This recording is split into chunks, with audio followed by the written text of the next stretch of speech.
दलित, छोटे जाति के लोग, पहला निशाना।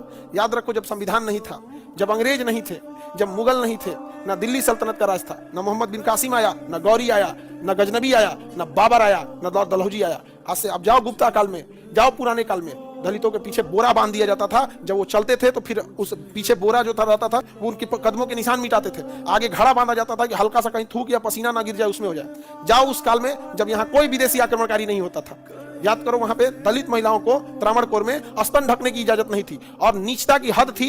स्तन अगर छोटा रहेगा तो कम टैक्स, स्तन बड़ा रहेगा तो ज्यादा टैक्स। सोचिए, नीचता की हद हो गई थी यहाँ। दिन भारत धार्मिक लोगों के हाथ में आएगा, पहला निशाना बनेंगे दलित, छोटे जाति के लोग, पहला निशाना।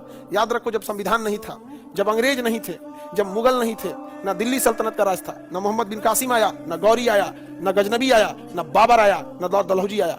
आज से अब जाओ गुप्ता काल में, जाओ पुराने काल में, दलितों के पीछे बोरा बांध दिया जाता था। जब वो चलते थे तो फिर उस पीछे बोरा जो था रहता था, वो उनके कदमों के निशान मिटाते थे। आगे घड़ा बांधा जाता था कि हल्का सा कहीं थूक या पसीना ना गिर जाए, उसमें हो जाए। जाओ उस काल में जब यहाँ कोई विदेशी आक्रमणकारी नहीं होता था।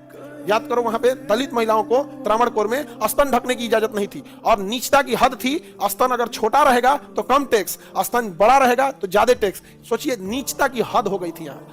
दिन भारत धार्मिक लोगों के हाथ में आएगा, पहला निशाना बनेंगे दलित, छोटे जाति के लोग, पहला निशाना।